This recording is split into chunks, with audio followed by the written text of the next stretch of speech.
नमस्कार शिक्षक बांधवांनो, अभ्यास ट्री या यूट्यूब चॅनलमध्ये आपल्या सर्वांचं स्वागत आहे.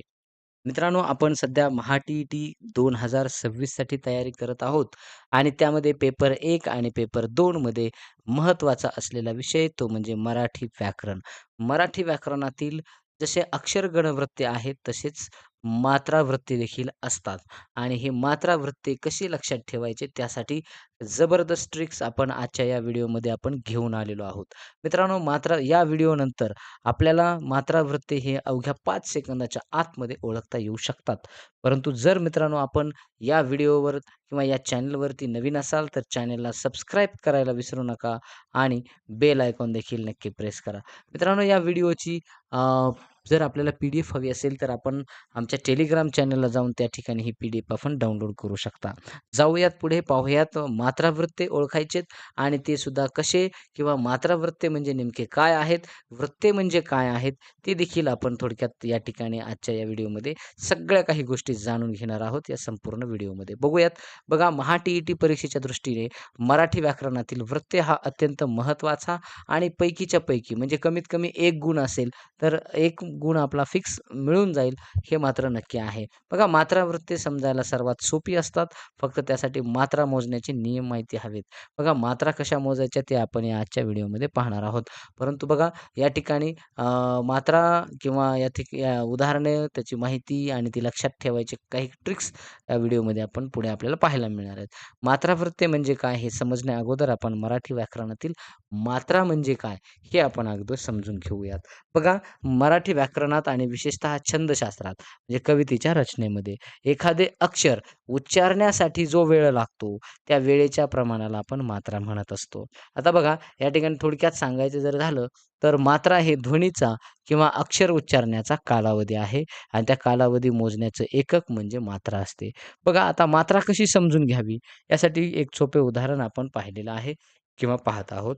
बघा, डोळ्याची पापणी एकदा लावण्यासाठी म्हणजे मिटून उघडण्यासाठी किंवा बोटाने एक चुटकी वाजवण्यासाठी जेवढा वेळ लागतो, त्याला व्याकरणामध्ये एक मात्रा म्हटले जाते. आता म्हणजे अक्षराच्या उच्चाराला लागणाऱ्या वेळेवरून मात्रेचे 2 मुख्य भाग पडतात. एक आहे एक मात्रा आणि दुसरे असते 2 मात्रा. बघा, एक मात्रा म्हणजे लघु अक्षर. ज्या अक्षरांचा उच्चार आखूड असतो किंवा ज्याचा उच्चार करायला अतिशय कमी वेळ लागतो, ते थोडक्यात त्याची एक मात्रा असते. म्हणजे अ, इ, उ, क, ख, पी म्हणजे हे ऱ्हस्व जे असतात, थोडक्यात ऱ्हस्व जे आहेत लघु अक्षर, यांच्या उच्चाराला एक चुटकी वाजवण्याइतका वेळ लागतो, म्हणून यांची मात्रा एक धरतात किंवा एक मानली जाते. आणि 2 मात्रा ज्या आहेत, ज्या की गुरु अक्षरासाठी म्हणजे जे यांचा उच्चार थोडक्यात दीर्घ असतो, म्हणजे यांचा उच्चार लांबट असतो, ज्यांचा उच्चार करायला एक मात्राच्या दुप्पट वेळ लागतो. म्हणजे आ, इ, उ, ए, ओ, का, खी, मू, पे यांच्या उच्चाराला 2 चुटक्या वाजवण्याइतका वेळ लागतो. म्हणून यांची मात्रा 2 धरतात, हे आपण लक्षात ठेवायचं आहे. म्हणजे एक साध्या आणि सोप्या भाषेत जर आपण लक्षात ठेवलं, ऱ्हस्व अक्षर उच्चारण्याचा वेळ म्हणजे एक मात्रा. म्हणजे दिलेलं अक्षर आहे, ऱ्हस्व अक्षर असेल तर त्याची मात्रा 1 आणि दीर्घ अक्षर असेल तर त्याची मात्रा 2. एवढंच पक्कं लक्षात ठेवायचं. ही आपले आजचे थोडक्यात म्हणजे महत्त्वाची गोष्ट आहे.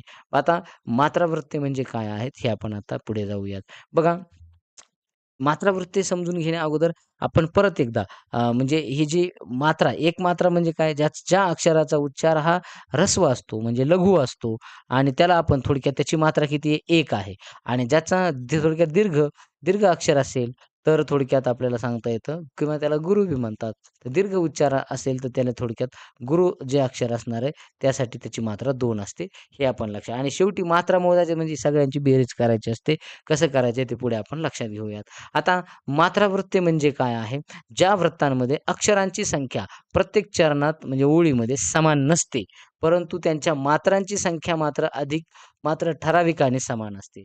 अशा वृत्तांना मात्रा वृत्ते किंवा जाती वृत्ते असे म्हणतात. आता बघा, एक गोष्ट लक्षात घ्यायची आहे, की म्हणजे काय या ठिकाणी काय सांगितलेलं आहे आपल्याला चरणामध्ये अक्षरांचं आता या ठिकाणी जी संख्या आहे, आपण अक्षर गणवृत्तामध्ये ट्रिक पाहिल्या, की अक्षर ओळखा म्हणजे अक्षरांची काउंट करा आणि त्यावरून अक्षरवृत्त्या आपण ओळखायचे आहेत. परंतु इथं अक्षरांची संख्या सारखी नसणार, परंतु थोडक्यात मात्रांची जी संख्या आहे, म्हणजे मात्रा ज्या असतात, त्या मात्राच्या यांची संख्या कशी असते? समान असते आणि मग जर मात्रा समान असतील, तर समजायचे ते मात्रावृत्ती आहेत. म्हणजे इथं एखाद्या काव्यचरणातील ओळीतील मात्रा मोजणे अत्यंत सोपे काम आहे. कसं? यासाठी तुम्हाला फक्त काही मूलभूत नियम आणि अक्षरांची फोड समजणे आवश्यक आहे.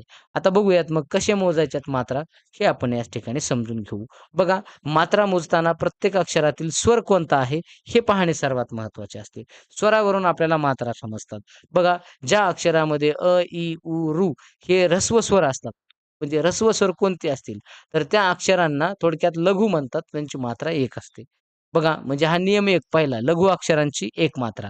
हा पहिला नियम आहे. म्हणजे इथं बघा, ही जी अक्षरं दिलेली आहेत, क, की, कू हे ऱ्हस्व आहेत हे. क्रूमध्ये हे रू आपल्याला पाहायला मिळतं. म्हणजे या सगळ्यांची मात्रा काय? 1 मात्रा असते. आता नियम दुसरा काय सांगतो? गुरु अक्षरे म्हणजे यांची 2 मात्रा. ज्या अक्षरांमध्ये आ, इ, उ, ए, ऐ, ओ, औ हे दीर्घ स्वर असतात, त्या अक्षरांना गुरु म्हणतात आणि त्यांची मात्रा किती असते? 2 असते. हे आपण आता पक्कं लक्षात आहे. म्हणजे का, की, कू, के, कै, को, कौ या सर्वांची मात्रा किती आहेत? 2 आहेत. आता तिसरा नियम काय सांगतो? अनुस्वार आणि विसर्गाचा. बघा, ज्या अक्षरावर अनुस्वार किंवा विसर्ग असतो, ते अक्षर मुळात लघु असले तरी त्याला गुरु मानले जाते आणि त्यांच्या मात्रा 2 मोजल्या जातात. लक्षात घ्या. म्हणजे या ठिकाणी म्हणजे पची उदाहरण जर पाहिलं तर पची मात्रा 1 पण पंख या शब्दामध्ये पंची मात्रा किती असणार आहे? थोडक्यात ही 2 असणार आहे. म्हणजे दुःख या शब्दात दूची मात्रा काय असणार आहे? 2 असणार आहे. हे आपण लक्षात घ्यायचं आहे. आता आणि जोड अक्षराचा हा नियम जो की सर्वात महत्त्वाचा आहे. जर एखाद्या जोड अक्षराच्या आधीच्या अक्षरावर उच्चारताना जोर येत असेल, तर आधीचे अक्षर ऱ्हस्व म्हणजे एक मात्रा असले तरी सुद्धा ते गुरु बनते म्हणून त्याच्या 2 मात्रा मोजल्या जातात. बघा काय घ्यायचे लक्षात आहे. जोड अक्षराचा नियम आहे. जोड अक्षराच्या आधीचं अक्षर पहा. आधीचं अक्षर जरी सुद्धा ऱ्हस्व असेल तरी सुद्धा ते काय असतं नंतरचं अक्षर हे जोड असल्यामुळे त्याच्यावरती आघात थोडासा जास्त होतो म्हणून त्या ठिकाणी ते गुरु बनतं. जसं अक्षरगण वृत्तामध्ये आपण पाहिलेलं आहे. तसं मग या ठिकाणी गुरु बनलं की समजायचं हे 2 मात्रा त्याच्या मोजल्या जातात. आता जोड अक्षराची स्वतःची मात्रा त्यात मिसळलेल्या स्वरानुसार ठरवता की ऱ्हस्व किंवा दीर्घ येते. म्हणजे कसं रक्त, र हे एक मात्रा आहे, पण पुढे जोड अक्षर आहे. म्हणजे जोड अक्षर आहे, मग हे आल्याने काय वर आघात पडतो म्हणून च्या किती मात्रा झाल्या? इथं बघा अशी नियमानं ची एकच होईल.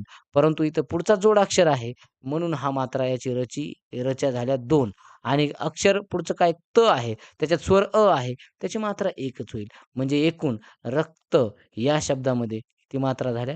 3 मात्रा झाल्या. यावरून आपल्याला मात्रा लक्षात ठेवायच्यात. आता प्रत्यक्षात मात्रा कशा काढायच्या यासाठी अजून एक आपण सोपं जावं म्हणून आणखी एक उदाहरण घेतलंय. उदाहरण आहे हे आर्यावृत्ताचं. बघूयात आता मग आर्या हे एक मात्रावृत्त आहे. त्याचं उदाहरण आपण या ठिकाणी पाहूयात. काव्यचरण आहे सुश्लोक वामनाचा असं वाक्य आहे. म्हणजे हे चरण आहे.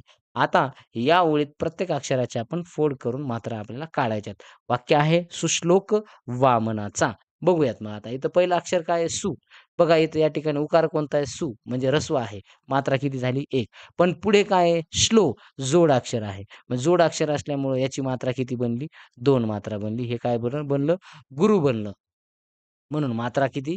2 झाल्या. मग त्यानंतर आता श्लोक इथं ओ आहे. हा दीर्घ स्वर आहे. याच्यात ओ आहे श आणि ल मध्ये. म्हणजे याची सुद्धा मात्रा 2 झाल्या. आता त्यानंतर क आहे. सुश्लोक. बघा क आहे त्याच्यात अ स्वर आहे. म्हणजे याचा अर्थ ऱ्हस्व स्वर आहे तो मात्रा 1 झाली.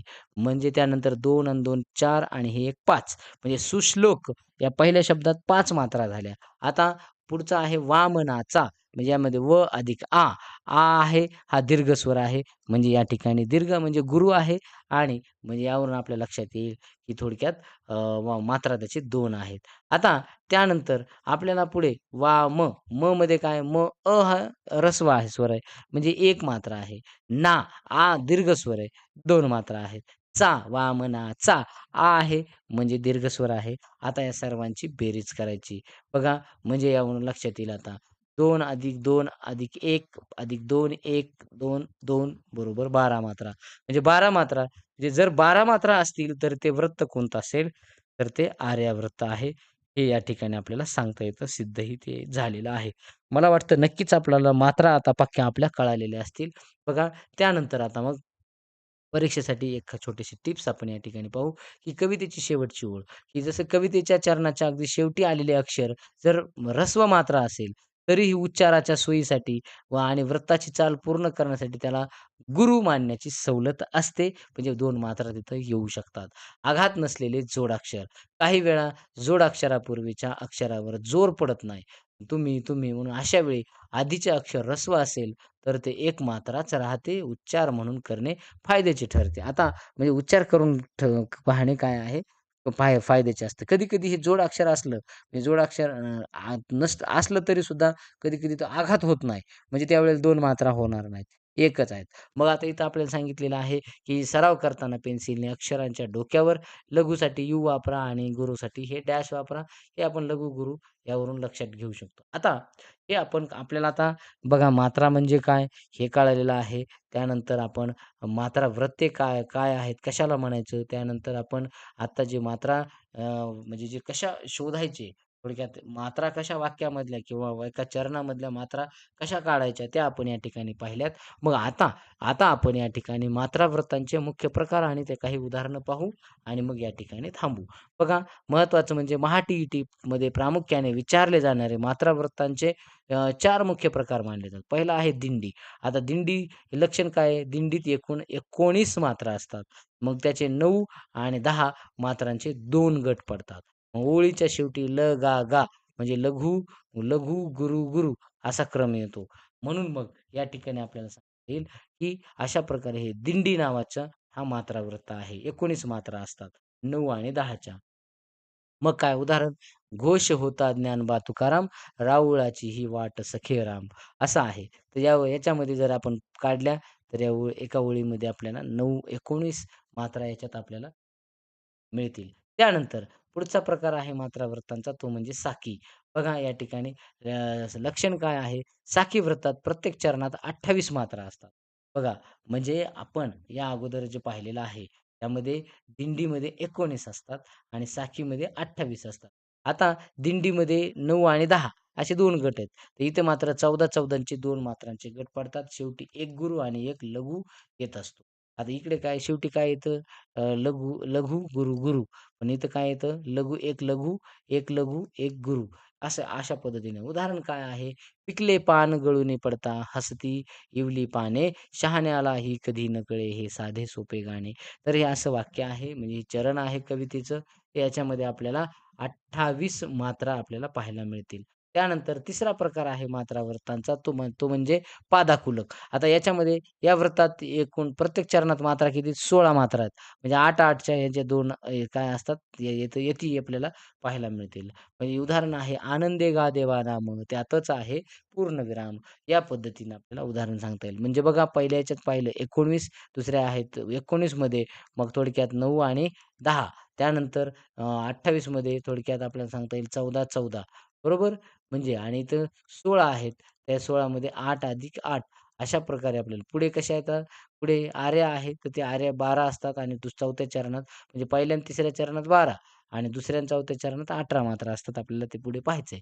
बघा, आनंदे गा देवा नाम त्यातच आहे पूर्णविराम हे पादाकुलक मात्रावृत्ताचं उदाहरण आहे. आता त्यानंतर आर्या. आर्या हे लक्षण काय सांगता येईल आर्याचं? या वृत्ताच्या पहिल्या आणि तिसऱ्या चरणात 12 मात्रा आहेत.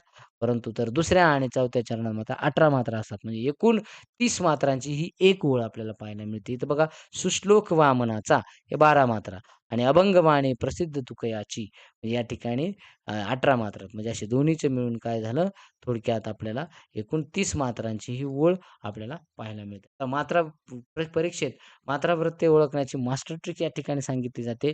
पहिली पायरी ओळखायची, की परीक्षेत गोंधळून न जाता पहिली पायरी आपण पाहूयात. ओळीतील अक्षरं मोजा.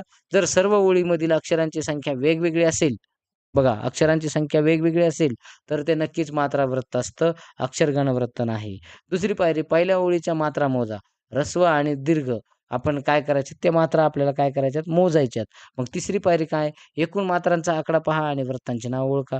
एकूण मात्रा जर 19 असतील तर दिंडी, 28 निघाल्या तर साकी, 16 निघाल्या तर आपल्याला पादाकुलक सांगता येतं आणि आर्या जे आहे म्हणजे पहिल्या ओळीत आपण पाहिलेले 12 आणि दुसऱ्या ओळीत 18 असं जर असेल तर ते कोणतं आर्या हे काय असतं हे मात्रावृत्त आपल्याला पाहायला मिळेल. बघा म्हणजे इथं किती 12 आणि त्यानंतर 18 अशा प्रकारे आपल्याला सांगता येईल. त्यानंतर मग लक्षात ठेवण्यासाठी काही मजेदार ट्रिक्स आपल्याला दिंडी 19 मात्रा आहेत. कशा ओळखायच्या मग? पंढरपूरच्या दिंडीत फक्त 19 वारकरी चालले आहेत. म्हणजे दिंडी बरोबर 19. साकी 28 मात्रा. साकी नावाच्या मुलीने लग्न 28व्या वर्षी केले. म्हणजे साकी बरोबर 28. पादाकुलक 16. बघा इथं पायामध्ये पैंजण घालून 16 वर्षांचा मुलगा नाचतोय. म्हणजे पायामध्ये म्हणजे पादाकुलक. म्हणून मग पादाकुलक बरोबर किती? 16 आणि आर्या काय? 12 व 18. आर्या 12वीत गेले तेव्हा ती 18 वर्षाची होती. आर्या बरोबर पहिला टप्पा 12 आणि दुसरा किती? 18. तर या ट्रिक्सच्या मदतीनं महा-टी-ई-टीमध्ये मात्राव्रतावर आलेला हा कोणताही प्रश्न आपल्याला अगदी आपण सेकंदात सोडवू शकता मित्रांनो. आपल्याला परीक्षेसाठी खूप खूप शुभेच्छा. Thank so much. पुन्हा भेटूयात एका खास ट्रिकसह. तोपर्यंत धन्यवाद.